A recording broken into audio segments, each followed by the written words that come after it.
How much do you think can sustain somebody living in Yaoundé in a month? At the basic level. At the basic, an average, somebody who is living an average life. We don't want you suffering. Be comfortable. To live a comfortable life in a town like Yaoundé, I think 120,000 francs. Hello and welcome to another episode of the Real Life Show. Today I'm here with Thomas Person, and we're here today to discuss about the job market in Cameroon, the availability of jobs, and why most young Cameroonians are unemployed. Do you agree with this aspect of? Personally, I agree. Yeah, I think a lot of Cameroonian youths are unemployed, and therefore I think we have an unemployment issue. Why do you think that is? Well, before I answer that, I want to start by defining unemployment so we don't get mixed understandings. Unemployment, first of all, refers to a situation whereby individuals who are available and ready to work cannot find makes it a serious problem. So I think unemployment. Yes, the issue of unemployment is not just a single cause, but there are a number of factors that lead to this particular issue. Some of them tend to be things like individuals have a particular choice of jobs that they want. A lot of them rely on the government, and some of them have issues with skills mismatch. Means the things that they studied in school does not really align with the jobs that are available for them to do, amongst other factors which I think we'll get across in the course of the conversation. So you have already gone into a lot of these things that I was trying to talk about. So I just wanted to know, is it a problem of lack of opportunity? I mean, they don't have the education that is needed, or is it something else? Well, I think if we've already gone through them, we can still break them down. Yes, one after the other. Yes. I will start with dependency on the government. I think what we train our students nowadays is to have hopes. They put the effort and have hopes rather than have expectations. Because when you have expectations, you tend to rely so much on a particular entity, like the government in this case, which is a small problem. The government can only afford a certain number of jobs, whereas there is a lot more openings in the private sectors and in the entrepreneurial sector. So this people should not go to school feeling like they will only be employed by the government. Exactly. Because that is what because there is I don't know if it is generally true or it is just a say out there. They know that people who are going to now most of these government based jobs are teaching. I just know of teachers. Okay. Yes. Commonest. There's a commonest teachers. So now they already know that if I become a teacher, or if I am going towards teaching, I'm getting a show. I know of what I can earn. Yes. Now going for something else, you don't know where you are going to end up. Exactly. Most people. Some people have a target. They know what they are working for. But now most people don't actually know where they will end up. And I think that is kind of frustrating when they get out of school and then they are like, okay, now I have this certificate. What next? Where do I go to? Yes, that is true. What you've said is true. And that particular aspect where people tend to choose a domain in education, already foreseeing where they plan to end up to, like the teaching example that you gave, is what we call job security. They know that when they become a teacher with the government, they are going to have some sort of steady salary for a long duration, for a certain number of years. That is just the security aspect of it. Because others, there is a second party which thinks that the salary for teachers is not really reflecting what they do. Yes, but that security is the important thing which people go for. However, if everybody goes towards job security, we are still going to have a deficiency of jobs because the government alone cannot provide for all teachers. Now, it's not actually like there are no jobs out there, but there are jobs. Do you think that sometimes is the wages, the amount of pay that people are being offered, do you think it affects this unemployment? it affects unemployment for sure, but just for a particular set of persons, just a particular subset of the unemployed. Life is expensive. It is And true. It's not like it's for a particular set of. And education as well is expensive. Yeah, but at least everybody we can say most people get education, but most people don't get. Most people get education, and a certain number of persons get education to a certain level. And even in the education itself, at the end of the term, the results are displayed, and there is a preference, there is a particular ranking, right, order of merit and things like that, so which means that if you offer a job here, for example, there is just some people that will have the job and some that will not have, which means job market as a whole is first of all competitive. There are a lot of jobs out there, not only in the public sector but in the private sector. But there are also these people that have a particular kind of job which they want to do. So you hear some people saying that I cannot go for a job that they pay me 10,000 a day, or they pay me 5,000 a day, and so on. Whereas there are other set of persons who cherish that amount of money. They just want the ability to get. But maybe something, maybe qualification, maybe location, and so on, is hindering them. What would you say is the average pay for a Cameroonian? Worker. Average pay for minimum wage. Minimum wage. Minimum wage is 30,000 francs. 30,000. Yes. Now, do you think 30,000 can you survive on 30,000 francs per month? Definitely not. And that minimum wage is usually allocated for persons who have fewer hours to offer in a week or in a month, fewer hours, so that they can be able to take another job or a second shift and things like that. You personally, what kind of a job? I know you are employed, right? I am employed. Okay, now, and I believe the salary you are earning, you can live on that. Definitely. Okay. Now, do you think where you are, people have chances of being there, or you got there because maybe of higher education, maybe of a different kind of qualification that you have, or are you just part of the average Cameroonian that gets a job? Well, the question may have two answers, because I belong in two places actually. Yes. Belong with the government or the public sector, and in the private sector. In the government sector, as you may already know, I am a teacher, and I would like to say that there are a lot of other persons who can be in that same position, but I already mentioned competitiveness before. Now, about teaching, I kind of heard that you can no longer secure, you are talking of job security. Yes. One can no longer secure this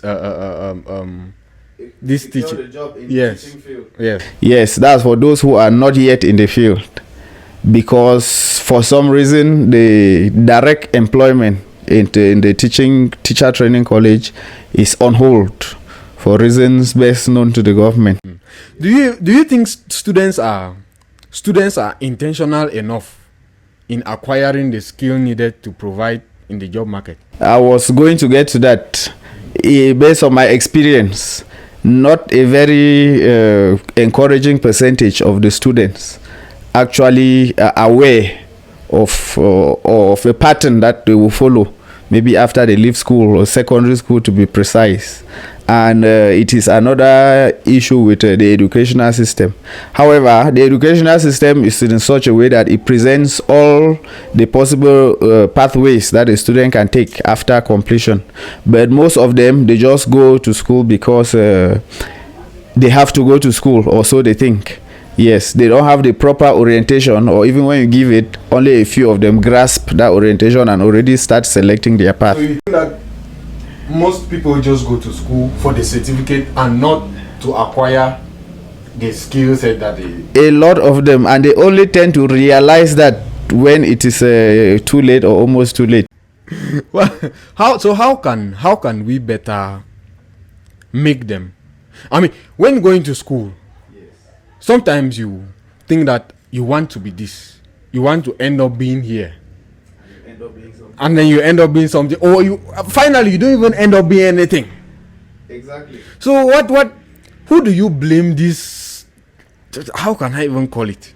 Who do you blame this on? You blame me on the student? Well, not an issue of blaming, because they are, like I said before, they are persons who have had the qualifications. You are able to teach, but you cannot teach. Maybe because you teach a subject like history, which has so many people who are able to teach just like you. And maybe the way they present themselves, the results that they had when they were in school, the demonstrations, or they know somebody that knows somebody, and so on. It tends to limit you. That is just one aspect. So I would not really see it as an issue of blame. But again, the general education presents you with a format or a way in which, if you leave school and you had your eye on a particular domain of work, and you don't tend to get that, they are nearby jobs related to that field where you can fit in. Now, these nearby jobs, will they be able to sustain you? That is, we are trying to balance what we get out of these jobs and how we can survive. Because I feel like, I don't know if you think the same way, but I feel like people who prefer to sit and lean at home than to go out there and work for the 30,000 pounds minimum wage that you make. I would tend to ask you a question this once. Do you think taking the 30,000 for a start is better than staying at home, or vice versa? Because when we say they take the nearby jobs, it is not a permanent condition. It is while striving to get something better, or while striving to get something you hope for. I became a teacher not because I wanted to become a teacher, or that was not my stopping point. And that is why, while I was a teacher, I had to continue education up to a certain level, such that I can get and do the things that I want to do. So you think that people feel like they are worth more than what they are being given? Yes, I mentioned something like that. People have a particular choice of job and expectation. You want this job because the salary is this. You want this job because you tend to have a private car. You want this job because people will see you like this, and so on. Those are limiting factors. It does not mean that you should not want those things. You should want them for sure. But you should not neglect or reject every other thing because that is the only thing you want. There is a saying, why crying be moving? So while you are managing your 30,000 or 20,000 or whatever, you are striving to get. Not me personally. I don't know how can somebody manage 20,000. How can you manage 30,000 francs in a month? 20,000 is a figure. It's just a random figure. Right? We are just trying to allot an amount indicating a small size. But the truth is that people are actually being offered this amount. Which is 30,000, 50,000. Sometimes we should not even go down to 30,000. People are being offered 50,000 and they still turn it down. Which is still a problem. Even those that don't turn it down, they still have difficulties using or surviving through the month. Exactly. And now, if you want to, where would you say jobs are more available? Is it northwest and southwest? Is it the center? Is it the littoral? Is it where? That is an economic question which is a little bit challenging, because by the way, it varies and it changes from time to time depending on the squibbling economy of the country. I mean, now with the state of the country, I think we can both agree that the jobs are more available in the maybe southwest, center and littoral being where we have the most jobs. Now, these towns are expensive. It's not as cheap as the northwest. Maybe if you are offered 50,000 francs in Bamenda, you would accept. Why? Because it is cheaper living there. Which is true. Now, I think that they should consider increasing this salary according to the life. Well, when we look at it that way, we are gradually drafting into the economics of it, which is very tricky. Well, is that looking at the concepts of demand and supply? Notice that a lot of the population in those regions that you're talking about, northwest, southwest, they have migrated to the littoral and the center, which makes the supply of labor enormous. There are many people who want to work, and therefore the pay, the wages that were given becomes reduced, because they know that if you reject this job, there is another person nearby who may accept. So that is now going to the economics part of it, which is which is not fair to us, the youth. Which is not fair to the youth nor to any other person, but that is a general aspect. It occurs everywhere, not only in this country. That is economics. But for the issue of the unemployment, I think those factors that we mentioned, right, starting from dependency on the government, skill mismatched, yes, which is also a very important issue to take note of. The skills that people seek to get during training from schools may not align with the job that they want to do. Yes, because even before you have a choice of wanting this job, you should be able to show the skills and defend it.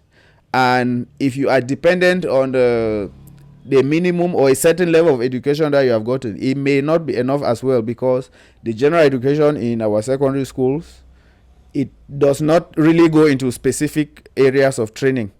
Yes, so after that you may need to start specializing. Even in the university, I'm sure you can bear witness, people go into university and they do they get up, they live with degrees that are not still specific to a particular field. When we start talking of skills also, so it limits and it starts pushing people into private sectors or into jobs that are not even related to their domains. Yes. Now, do you think the government can do something about this job availability? Well, for this particular question, if I'm answering the question with regards to now, to the present, I don't think they can. Yeah. Maybe in the near future, they have a plan of some sort. But if you examine the recent example that we had, teacher training college, direct recruitment, it has been suspended. Or you don't think that adjusting minimum wage can motivate? Even we know that there are people that are not even looking for the jobs, but adjusting minimum wage, maybe increasing it, can motivate someone to go for it.